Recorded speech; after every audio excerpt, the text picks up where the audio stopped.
Let's see. Well, I'll pretend this is intentional, but it's actually a little bit of lack of preparation. I know both of these guys very well, but Rafat Ali and Kevin Delaney, but maybe if you could just say, introduce yourselves to the audience. Yeah, well, thank you for inviting us here. Thank you, Ken. Yeah, thanks, Ken.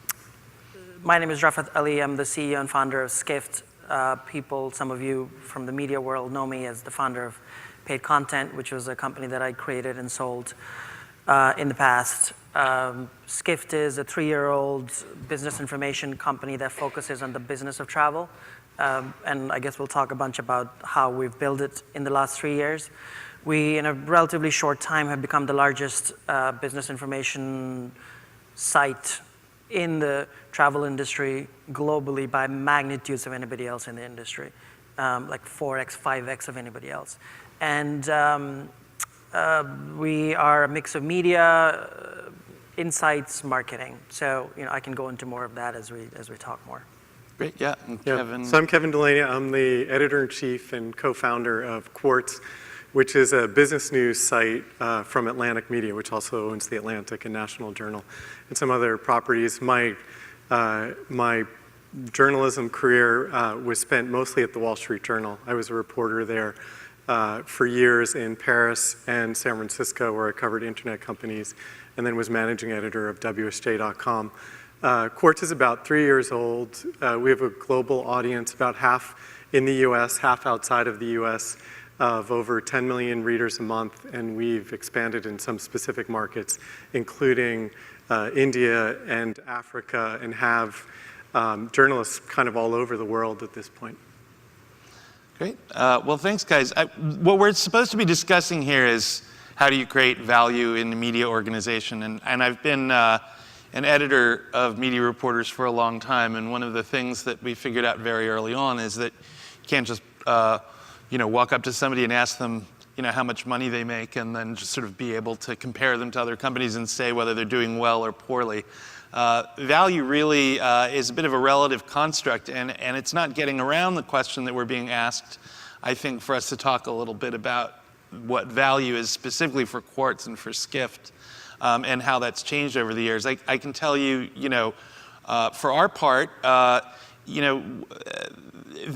there is an economic value that we're trying to create. We want this to be a company that profits nicely and that profits enough to reinvest in itself and continue growing and being exciting to work for, and creating a lot of the value for readers that we've been creating for the past few years with Politico, and then that Politico was creating before we began with them. So it's sort of a mix of subscriber revenue, which means that we're delivering a certain kind of content that's very specific and specialized to people who pay kind of a lot of money for the subscriptions. And so obviously we don't care that much about traffic as the metric on that stuff, right? And then another sort of half of the business is the stuff that has such broad appeal that the best way for us to support it is to it has the scale to be supported by advertising really nicely. So we're sort of a hybrid in terms of the business model, but more importantly, in terms of the value, it's really just about building a company that can keep growing because we like working here and we want to make more stuff, engage with more advertisers, with more audiences and more different people, and that's the deal for us. Skift, what would you say is the sort of value proposition? What's the benchmark that you're looking toward? Yeah, and I've obviously think about it 24/7. This is really what we think about. I've built my career and focused on verticals in media. For us, the value, and I've written about this a bunch as well, is what's your utility value to the user, to the reader? What's the daily thing that they get out of it that they can then use to improve their life, improve their career, change the focus of what they're doing in their companies as they're leading companies, build new types of companies, have a different way of looking at whatever sector that they're looking at. And it's a very, very high bar that I think we've set for ourselves, which is if we go away, and I also have written about this, which is if we die tomorrow, suddenly. It's funny, I wrote that post like a month before GigaOM died Right. suddenly. And I have some connections to that brand, as you probably know. If you die tomorrow, one, will anybody miss you? And two, would you not being part of the ecosystem harm the ecosystem? That's just sort of the test that we have for ourselves. And it's a very, very somewhat unfair test of value of what I would ascribe as a brand value for a media company that I would create. There are not a lot of media companies probably that Most of the media test. companies, reality is, you know, we take ourselves way too seriously as media, as you know well. We're sitting in New York.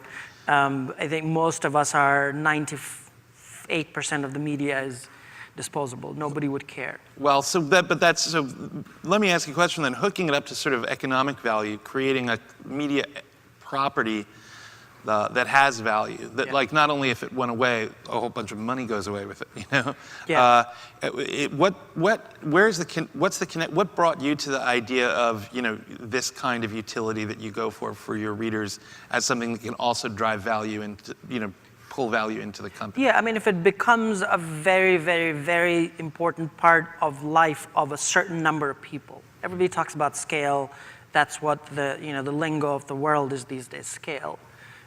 Is it big? Is it, you know, can it scale? For us, in our small way, and travel happens to be the world's largest industry, so, you know. Not that small. Screw you if you call it small. We are the biggest part of the life of the people in that industry. Mm-hmm. So, you know, we're scale. Mm-hmm. By the way we say we're, you know, by our standards. What was your question again? I forgot your question. You answered it. How does creating utility so for the reader create value? If it's that important to the people who are creating the business of travel, who are creating the future of travel, it better have a value to it. Right. And so for us, a lot of the bigger discussions that are happening in larger media, what Troy talked about a little bit as well, like all the things about native and branded content and subscriptions, all kinds of stuff. They all play in our world as well. Right. It just so happens that they actually turn all these debates about whether they're valuable or not in the larger media. Turns out they've already been solved in our world. Like nobody disputes the value of branded content in vertical media because it's what it always has been. Right. Sure. So it's just a matter of taking the best of, you know, the consumer web learnings from all kinds of companies, Quartz and others, and can we then, you know, build something of value to Right. in our vertical. So that's really, you know, everything exists, and I've said this to a lot of people, everything exists for you to build at this point. You don't have to build anything. All you have to build is a brand and media. All this bullshit about tech and, you know, media OS and all this other bullshit, you know, that reality is everything exists. What do you build using all those pieces together? Right. Well, Kevin, I think Quartz would have a slightly different story. Yeah, about. yeah. So we can talk about Media OS later. Yeah. So I think a bunch of us who started Quartz, a bunch of us are veteran journalists and ad salespeople who were drawn by this project. And at the core, the value that we're trying to create personally, in some ways, the mission is that quality content thrives in our digital world. And like thrive is the key word in there because basically our view, even though we belong to a private company, our view is that we need to be a valuable, profitable business. And in some ways, like we're trying to prove out the model that you can actually do this, that you can create quality content for fairly elite readership and actually create a good business out of it. Unlike Politico, our primary driver is advertising. And part of it is that the growth opportunity there is actually enormous. It's possible that we will get into paid content subscriptions and other services down the line. But the opportunity before us is so great. And the one way to think about it, the back of the envelope calculation, order of magnitude prior to the creation of Quartz was that The Economist and the Financial Times between them have somewhere on the order of $500 million a year in advertising revenue. That was primarily print at the time, but you could bet that that would go digital. And if we could get a single-digit percentage of that $500 million a year with a digital cost basis, we could actually create a business that produced quality content that was thriving because it was actually profitable or on the path to pretty quick profitability. Right. And so, 3 years later, we have over 130 advertisers, very healthy CPMs, very high renewal rate. And in parallel, you have, The Economist especially, who is publicly saying that it really doesn't care about advertising that much. Right.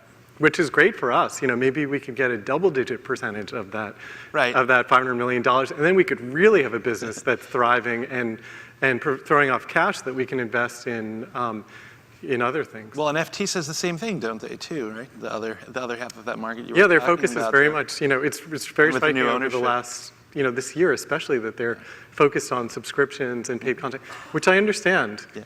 But for us, we could have an advertising Armageddon, and we could have all these horrible scenarios. We just want, if we want a single-digit percentage of that $500 million, and that's there. We're right. We proved that out. Well, there's one commonality in what all of us, I think, are saying, which is that, and it reminds me of a snide but funny remark that a friend of mine made about the New York Times a few years ago, which is, when the New York Times was a family-owned company, all you had to do is keep various Salzburger relatives, writing poetry and skiing, and you were doing fine as a business if you were the New York Times. What you have to throw off in terms of revenue to create a rich family newspaper dynasty is really not a lot in terms of the numbers that we talk about every day, the kinds of transactions that media companies are having to do. It's almost like there's a story of the media industry that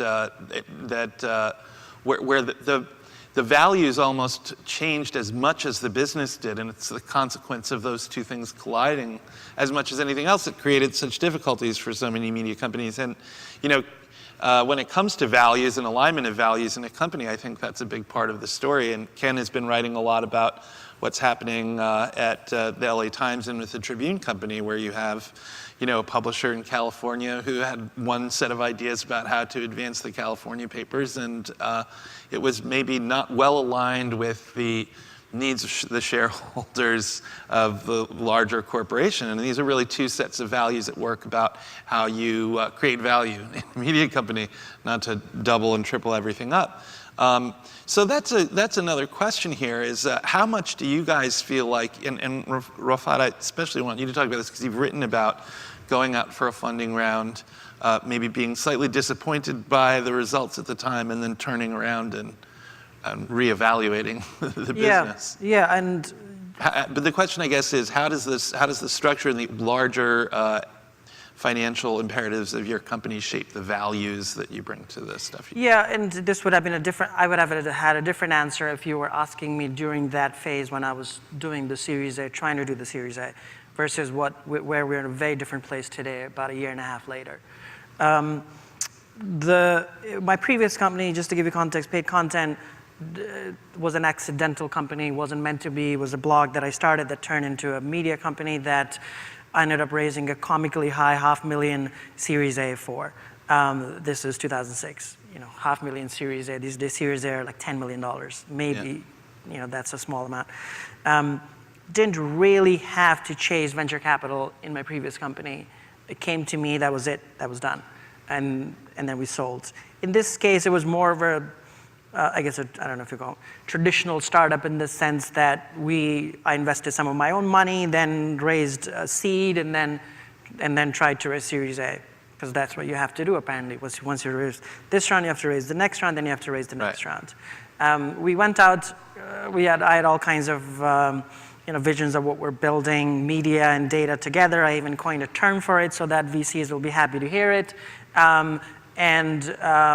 Turns out I was not able to raise the Series A. The way these rounds work is you need a lead investor, and then a bunch of investors will fall into line. I had all the other investors that were ready to fall into line, and I couldn't find a Series A. I could have continued after 6 months of doing it, would have just eroded the company. As a tiny company, you can only be focused as a leader on sort of one thing, not if you just focus on external versus internal. You can't do both. For most part, you can't do both. And so we decided not to raise the Series A. We had, as a brand, and I've said this and I've written about this, we are way ahead of the brand that we've created versus what we think our editorial quality should have been. Because the existing media in travel was so crappy that our, for most part, good enough work made our brand so big in the last 2 years really. So in a lot of ways now we're catching up to our brand. Right. And that means slowing down in all possible ways. I've this line we call doing more with less is the new doing less with more, one of those, less with more. Is that what it was? Anyway, it's somewhere. Yeah.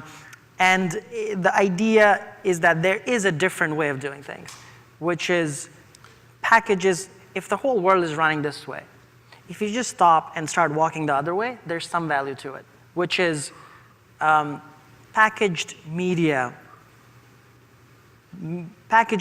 in the right ways and then selling it. There's still a lot of value. Everybody talks about distributed media company. Everybody wants to be one. That's the new buzz phase, whatever it is. I still, we still care about loyalty. So audience relationship, direct relationship with Skift, yeah, people we that don't come even think to you about in the place where you repeat live. Visitors. We talk about repeat residents. Right. Like who are the people who are reading us as part of their daily lives daily? They're not visitors. They're So, part but is focusing on that level of engagement and a level of intensity of engagement, that strikes me as the kind of thing that is extremely difficult to get enough runway to do with a large Series A round behind you. Then we would have had to do 20 other things. Data, right. Which means that scales. For us, we sort of found our voice by growing inwards. In a lot of ways, I guess I'm growing older too. We've grown inwards in a lot of ways. And if the only thing I want to show, if I have an evangelizing function in this world, which who cares? But if I do, it's that there is a different way of doing things, which is doing your own thing, focusing on your own, and it's not like this is what I've learned over my lifetime. This is not like I was born with it or something or somehow. But anyway. Well, so in a strange way, all three of us are a little bit conservative then. I mean, Kevin and I are sitting next to each other, and, one of the notes Kevin scratched was, I don't know, I don't think silos are necessarily so bad, Yeah. I come from a place where we're still just doing this breakneck speed, transactional political reporting, and now we're moving into state houses where we're finding that's exactly where all the efficiencies are that newspaper companies have found. So they're evacuating their state house bureaus, and we're putting 6 people in them, walking in one direction while everybody's running in the other. You've done that, which is while everybody else is exiting that, right. You're sort of doubling down on it. Right. So to a degree, that's uniqueness, and also finding, remembering that some of these values actually are rather conservative values, and they endure in the sense that there are needs that readers have and information and news that people want to get that the media industry maybe in the past 10, 15 years didn't know anymore how to also make those pay the bills for themselves.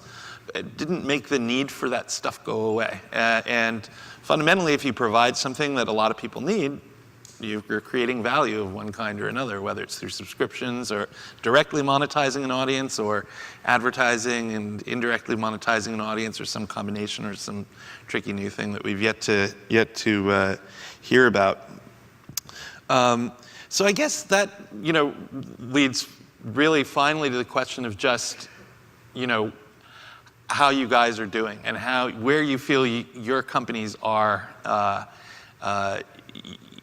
in terms of reaching that point where you want to be, or is it a sort of endless quest? You could grow forever. You're never reaching a saturation point. How do you feel you guys are doing? We'll start with Kevin. How do you feel about Quartz this year? How was Quartz's 2015 so far?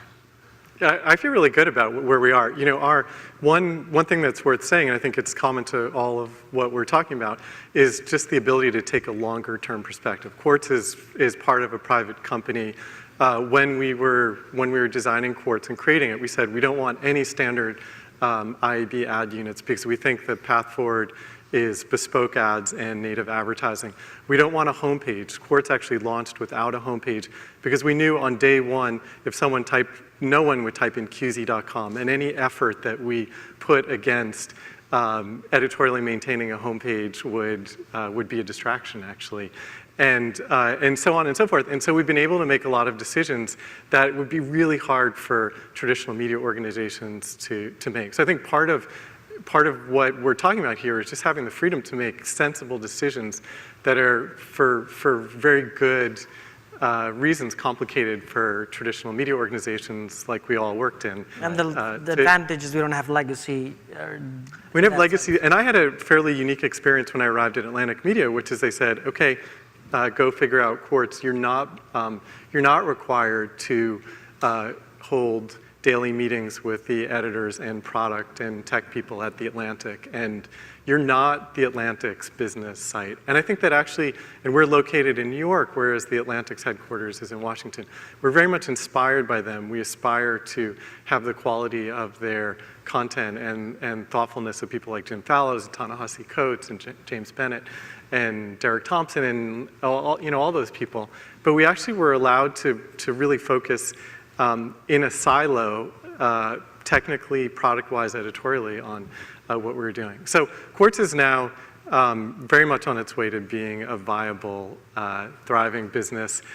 We have events activity, which is part of our revenue model. This year, we will hold events on 4 separate continents. We have an African Innovator Summit next week in Nairobi. We're in India next month. We're back in New York in November. We have over 60 journalists who are contributing. We have 7 journalists in India, a handful in Africa. And we have a base of readers that I'm really proud of. Our observation at the founding of Quartz is that there's a set of global business professionals, in many cases post-national readers who work in a different country than they're born, so forth, who weren't served by the quality, the perspective, or the format of the content they were getting. And so the opportunity for us was to create something that was by its nature global, social, mobile, actually, mobile and social. And that's how it's played out. The median age of our reader is 42. The demographic is actually on par with or above The Economist and the FT and the Wall Street Journal and Fortune and all those places, according to third-party companies like Nielsen and Ipsos in many cases. And the advertisers are coming along. They're here. I mean, they're there. Yeah. For our business, just a business update, I guess. We're going to be profitable this year. This is our 2nd full year of revenue operation. We've raised $2.5 million, which these days is tiny. That's the only money I want to raise if I can help it, not raise any more money. We'll be profitable and growing from here. We're 17 people, not too far from here, 16 here, and my CFO is in West Coast. We are big in 4.5 weeks. Our one big conference is coming up. We only do one big giant conference a year. One of the things I've learned building sort of focused media companies is don't create 4 small things in a year. Do one big thing in a year. That one brings in money, 2, the resources are focused in the right way to do it. And so we Skift Global Forum, which is our big conference coming up. And then speaking of package, print is the new thing. I don't know if you know this, but we launched a magazine at the start of the year, which was our sort of trends forecast. We're launching the 2nd issue at the Global Forum in 5 weeks. We are taking it up to a quarterly magazine next year. It's an actual physical print magazine, and doing less with more, right? Going deeper and deeper into what we do as we grow. And the reality is that packaged media is very valuable to the people and it has a longer shelf life than anything online. And so mobile, whatever, digital mediums. And so, and advertisers still love print. That's the thing. I mean, we actually have a print product too. It's a very small, controlled circ kind of thing, but it's an amazing thing. It was just like accidentally we realized if you counted up the number of advertisers who said, I would be really interested in upping this deal if there were a print component, if we put them all together, it was much more than the cost of making a magazine. Yeah, so and I would bet like, that Quartz well, is such a smart brand that I feel like at some point, and I'm sure they're thinking about it, like, Are you guys thinking about print? boutique About print. I think a lot of us come from print, and so I think like both of you have fantasies of, arguing late at night over the sans serif font choice and the feature magazines. We know very well from being within Atlantic Media the trajectory of the print publishing business on a macro level, and so we're on such a the curve is kind of like this for us, whereas print advertising on a macro level is going like this. So it would be insane for it to be a For us, I think short-term it's project. print strategically packaging, strategically deployed in the right formats. Yeah, sure. Works. And for us, we have such a specialized audience in a lot of ways of people who care about New York City and state politics and policy that putting 50 issues in the State House, it's tremendous value to our advertisers. And like so if we this get a was nice 5 bite years from ago, it. the technology has changed a lot, and people know more than I do about print, I'm sure. The technology to do limited run print has gone down so dramatically over the last 5 years that it's 3,000 copies of a print magazine that looks amazing is $15,000. Yeah, that barrier to entry that people used to talk about in print is getting crazy low. So another reason for print to watch out. So let me ask a sort of a hypothetical question. Let's say somebody came to you and they said, what we really want is for you to double the value of your publication in the next 12 months. I mean, first of all, you would say no.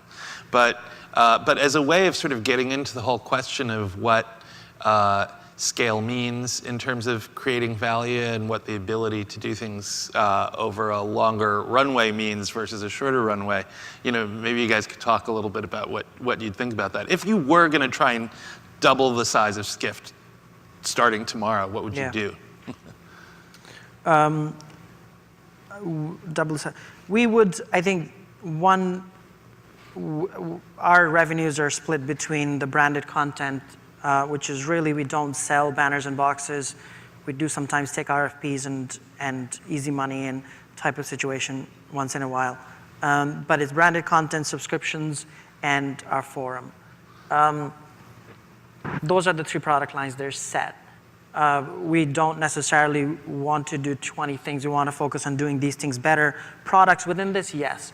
So for us, it would probably mean a few things. One is either potentially buying a data company that sort of fits into it, that we can tuck in, that enhances the value for our users. So an acquisition. Acquisition, And both, or data. on the marketing side, either creative agency that's focused on travel that we can use their capabilities to do better branded work. So studio. So potentially studio. Those would be the two things I would want to do. We are hiring. I'm beginning to think about hiring a publisher / chief revenue officer. We're starting the process of that now, likely Q1.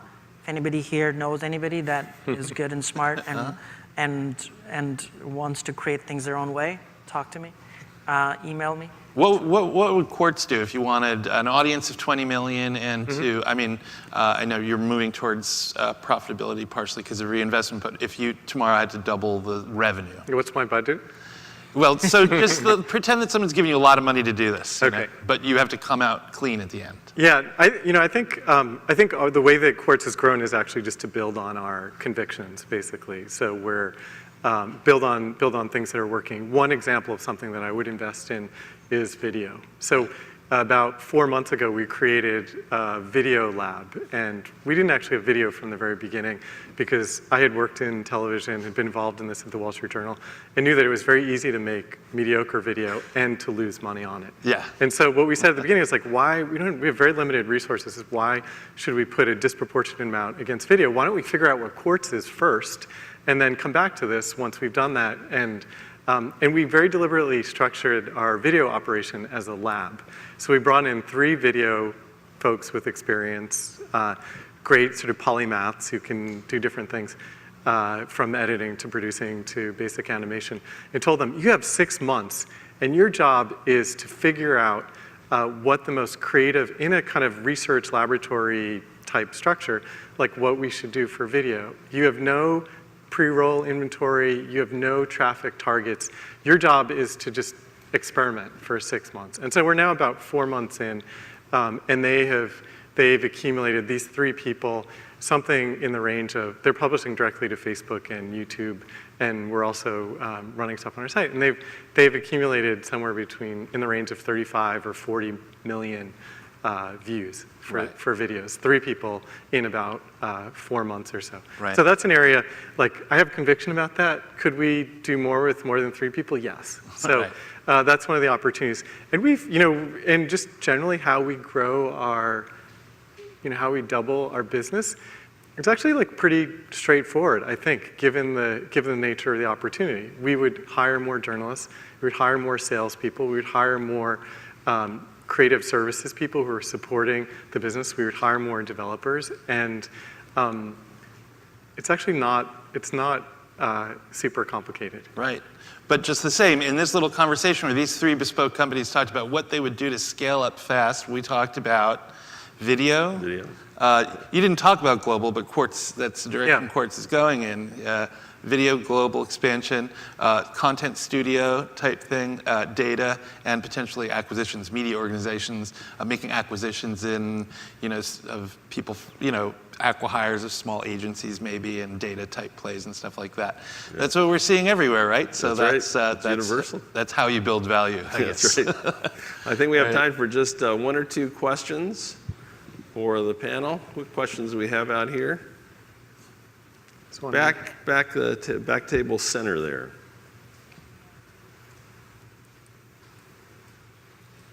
I come back once more to that email thing. Yesterday there was one of the speakers said that email is going to disappear or becoming unimportant. And in Quartz, I read that email, the daily email newsletter, is a very important stepping stone of the brand. How do you look at the future of email and its importance for Quartz? I think email is really important. It's especially important for business professional readership. So we've done these annual surveys of over 1,000 global business professional readers. And what's very clear from these surveys is that their news habit is pretty focused in the morning. And their news habit is actually pretty focused around email newsletters. That's been an opportunity that Quartz has really run with. Even before we had this data, we have our Quartz Daily Brief email newsletter has over 150,000 subscribers, and somewhere between a 40 and a 50% open rate, which is a multiple of the industry average for open rate for a news email in the morning. So I'm not convinced that email is going away. I don't, maybe 10. Maybe for inter-people communication, which is what people confuse with the newsletters in general. Inter-people communication inside companies. Yeah, or maybe like Slack or Facebook Messenger or whatever. But there is a habit of global business professionals, at least, which is I want a briefing on the news to come to me while I'm in bed, while I'm eating breakfast, while I'm on the train. I want it to be comprehensive and smart and get me up to speed with my day. That's a very clear need. And so if people getting it in Microsoft Outlook diminishes as the vehicle for that opportunity is still there. That's not going away. I think there's one issue with email that some people at media companies are worried about, which is just the kind of data that they can and can't get from that So there's a lot of talk about pushing people into apps.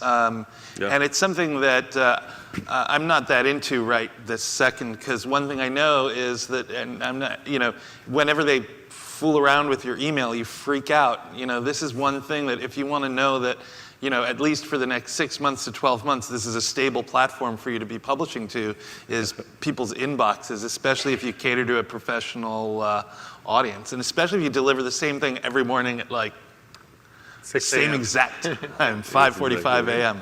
I think that's something. I think we're going to have to cut it off there. I know Tom's got to get to the airport. Good luck. Thank you. Great. Making your way through the mess out there. Thank you very much to Great. our panel. Thanks, Ken. All right, thank you. Thanks, everybody. Thanks.